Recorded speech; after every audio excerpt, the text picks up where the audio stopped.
Hello guys, this is Nins. Welcome sa aking walang kwentang channel. So nandito na naman tayo para sa panibagong video. Ngayon guys, ipapakita ko lang sa inyo na active pa rin yung server namin, no. Actually, marami pa rin naman mga servers na active. Akala kasi nila marami nagki-quit. Ang ginagawa kasi ng iba, oo, nagki-quit madalas yung iba, tapos lumilipat sa ibang mga server.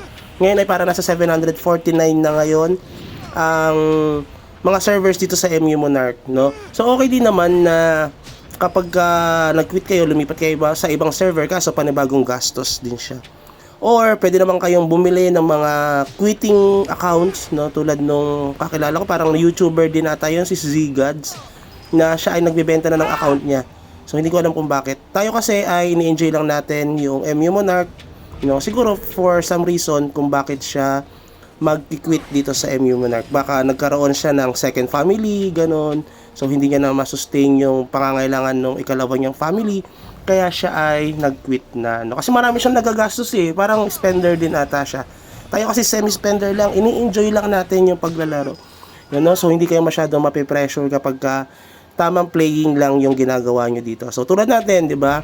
Tamang top up lang, no? Daily, yung 55 pesos. Tapos bumibili tayo minsan ng MUC, 'di ba? Tulad ng nakaraan, bumili tayo ng MUC na worth 1,300 for 10M, ay for 11M, no? 1,300 ata 'yon.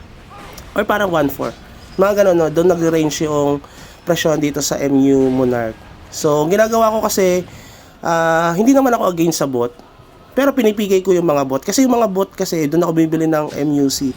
Doon kasi mapapabilis yung pagpa-farm ng mga MUC, syempre ng mga ginagamit natin dito. Para sa ano lang yan, sa Pilipinas lang yan, the more na mas maraming pera, the more na mas maraming kayong mabibiling mga gamit, at mas mabilis lalakas yung mga character nyo, na to the extent na makikita nyo yung progress ng inyong mga character. Pero syempre, ang ginagawa ko, pinapatay ko rin naman sila, no? Yung iba, syempre yung ibang mga bot na mas malakas sa atin, hindi naman natin sila kaya. Doon lang tayo sa mga mas mabababa sa atin. Baka sabihin nyo kasi pumapatay tayo ng mga mas mabababa sa atin. Eh ganun talaga, hindi ko kayang patayin yung mas malakas eh. 'Di ba? Ganun lang 'yun. Ano napaka yung ibang thinking kasi ng ibang mga mga players na dapat ka-level mo yung mga mina-match up mo. Syempre hindi ko rin kaya yung iba, lalo mga spender sila.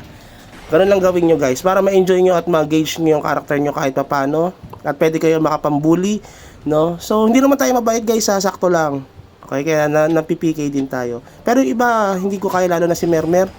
Medyo natatapatan ko na siya, no? Kapag online siya, or kasi bot siya, kapag online siya, hindi ko siya kayang patayin. Pero pagka nakabot siya, yan, kaya ko yan. Tiyani-tiyaniin ko siya, no? So ayun guys, kita nyo naman, active pa rin yung server namin. Marami pa rin mga naglalaro dito sa server 137 na ata ito, kasi 144 ako. Top 1 ako sa server namin na 144. Unti na lang kasi natira sa amin. So nagmo-merge lang yan. So sooner or later, lakas ni Touch, shit. Yan ang pinakamalakas na BK sa amin ngayon, si Touch Me. So marami rin kaaway yan sa cross server. No, pero tropa yan si Touch Me. So siya yung nagdadala ngayon sa kabilang guild, kasi talagang halos lahat kami hindi namin kayang patayin basta-basta ito si Touch Me. Kahit naman ako parang nati 3 hits or 4 hits nga ako. Naka-shield pa yan guys kasi nga tumatangke siya, kaya napakakunat niya. Magaling siya mag-build ng character. Tinuruan niya rin ako sa pag-build ng character. Alam ko meron siyang YouTube channel din. Pero unti pa lang subscriber niya, mas sikat tayo sa kanya, no? Hindi, joke lang. Unti lang naman ang subscribers natin, pero ayun, kahit paano nagmo-monetize na tayo, guys, no? Kaya wag niyo i-skip yung mga ads kung gusto niyo makatulong sa akin at gusto niyo mas madagdagan pa yung mga walang kwentang video natin, guys, no? Marami ring malalakas dito, guys, believe me. Kasi hindi ako yung pinakamalakas na wizard dito, pangatlo ako.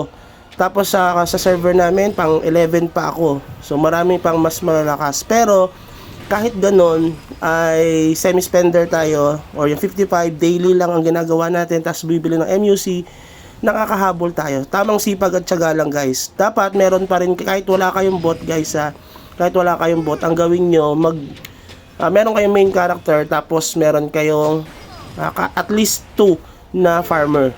Okay? Kasi may limit naman yung pag-loot ng mga items dito guys. Siguro parang maka 10 red boss or 20 red boss ka lang, marami na ngayon 20 na red boss ka lang, halos wala nang idadrop dito, puro color green na yung dinadrop ng mga boss dito. Okay, so pagka wala nang ganun, wala na yung na-reach nyo na yung limit ng drop rate nyo, punta na kayo dun sa ibang accounts, okay, na pwede nyo i-farm. Ganun lang ang ginagawa ko dati. Ngayon kasi wala tayong masyadong oras at binibigay natin yung ating oras sa ating jowa, syempre baka magtampo rin naman siya, no? Kailangan natin siyang i-prioritize. So, shoutout sa iyo sa akin lalabs. So, baka nakikinig ka dyan, no? So, ayun.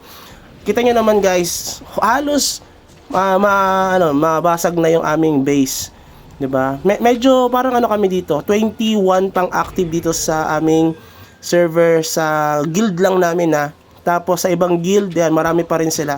It's just so happen na masyado lang kaming malalakas. Halos kasi yung mga top players dito sa server namin ay nasa guild namin. Syempre kasama na ako. Yan si Ryuk, yung top 2 namin sa Wizard, parang top 5 siya dito sa server namin. Sa overall, parang nasa rank 30 siya. Tayo kasi ay rank 50. So, hindi ko alam kung mahabol ko siya. Patatasin ko pa kasi yung combo and SD shield ko.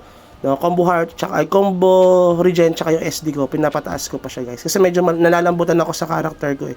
AG type na yan kasi kapag kaya hindi ko matanggal-tanggal yung win eh. Dahil kapag tinanggal ko yung win, parang dalawa o isang fatal lang ako.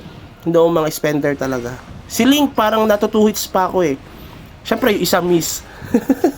Miss yung isa, kaya 2 hits tayo, di ba? So, miss yung isa pumapasok yung ano yung damage. Minsan nati-3 hits niya ako pagka sunod-sunod yung miss. Diba? Kasi mataas din naman kahit paano yung ating defense kasi nga AG type tayo. Diba nabasag na nila yung base namin, konti na lang. Ganyan kami, active pa rin naman yung server namin. Naaagaw pa rin to minsan. Pero syempre pag pumasok yung character natin, medyo nababago yung yung balance ng laro. Kasi kapag sila lang, medyo talaga nababasag yung base namin. Pero pag pumasok na ako, yan, medyo nagiging neutral na yung yung laban dito sa Sage War, 'di ba? Kasi nga malaking tulong yung character natin kahit paano, 'di ba? Napapatay pa rin tayo dito, guys. Baka sabihin niyo na malakas tayo sobre. Hindi naman. Lalo na yan si Touch Me, trip na trip ako yan eh. Kasi nga malakas yung damage natin kahit paano. Kami yung inuuna niya ni Ryuk. Kasi kami yung mga matataas ang damage dito. Hindi pa kasi sumasali dito si Chillax, yung number 1 sa aming server, no? So, ayan, siya pa rin na naghahari ngayon. Pero kapag sumali na yan, ay sigurado magbabago itong laro na ito. Yan, kilat natin para hindi kayo maburyo, no? Kasi baka sabihin nyo, putak ako ng putak, wala namang kwenta. Kasi nga, walang kwenta tong video na ito. Parang podcast lang ito, guys, 'di ba? Parang pinapakinggan nyo lang yung boses palaka na vlogger, no? Ganun lang yon. So, kita nyo naman, guys, ay malakas pa rin naman yung mga players dito. Patuloy sila naglalaro. So, ganun din dapat kayo, no? Maraming mga nagbibenta ng accounts, pwede nyo bilhin kung ayaw nyo magsimula from the start, na from back to zero pa rin kayo, guys, no? So, marami pa rin dito na patuloy na tumatakilik ng MU Monarch. Although maraming mga nagki-quit, marami pa rin namang bagong dumarating na players, 'di ba? Sabi nga doon sa isang movie, kapag may nawawala, may dumarating na bago na mas better, no? So, di ko alam kung anong movie yun eh. So, tingnan niyo na lang, guys, no? So, ayun, tayo ay hindi ko alam kung anong ranking natin kasi late na rin tayo pumasok dito sa sa Chaos, sa Castle Sage na ito, no? So, yan yung mga kasama natin. Kaya hindi tayo nakakahabol. Dahil nga medyo late na tayo nakapasok. Pero kung kung maaga ako nakapasok dyan, siguro nasa rank 2 ako. Hindi ko kaya mag rank 1 eh. Or nasa rank 3. Kasi medyo mas malakas ang damage ko dyan kay Lilith. Guys, baka nanonood siya. Kasi siya ay rank 12, tapos ay rank 10 sa server namin. Ako ay nasa rank 11. Siya yung kasunuran ko. Pero halos magkadikit na lang kami. Mas mataas kasi ang aking damage compare sa kanya. Siguro in some aspect ay siguro sa level din kung bakit mas mataas ang kanyang battle points. Okay? Pero mas malakas tayo dyan. Napapatay ko yan eh. Si Lilith. Okay? Kasi yan siya eh. Summoner siya. No? Medyo malambot ang summoner. Sandali lang siya sa akin kapag pinatay ko siya. Okay? So, yan. Kita nyo naman. Dumadapa pa rin yung character natin. Laro lang kayo for last 2 minutes na lang pala itong ating chaos sa ating Castle Sage na ito, guys. No, so matatapos na, pero kita nyo naman hindi pa rin nila mabasag yung loob kasi nagbago na nung pumasok yung character natin, no? Yabang no, kala mo talaga may ambag yung character natin, no?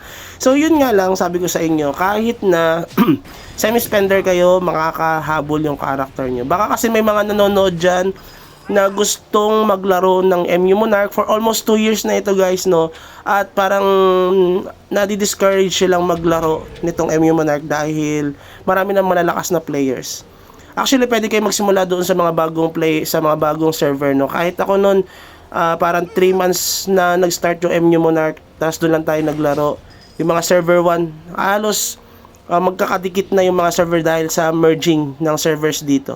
So sooner or later baka mag-merge na rin kami, lalong dadami yung mga players dito, dadami yung mga bot, dadami yung mga malalakas, kaya dapat makahabol din tayo, no? So sinusubukan natin na magpalakas pa rin kahit papaano gastos, at syempre enjoyment, nandun pa rin yung enjoyment na tinatawag, di ba? Mas okay na to, guys, na maglaro tayo ng MU Monarch kaysa mambabae tayo, di ba?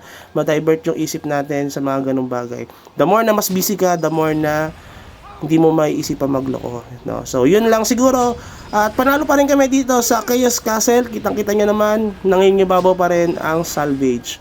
Pero sa ibang server, no, hindi ko sinasabi na malalakas ang mga players dito sa server namin dahil nandito tayo, kundi dahil marami kami kahit papano, no? So yun lang siguro. Kung umabot ka pala sa dulo ng video na ito, please consider like and subscribe sa ating walang kwentang channel para updated ka sa mga upcoming videos natin at makita mo yung progress ng mga character natin na pwedeng maging reference sa pag create mo or pag-build mo ng character, even sa other classes, no? Kasi maraming mga class dito, hindi lang naman wizard. So ayun, guys, ay panalo tayo and have a good day. Bye bye.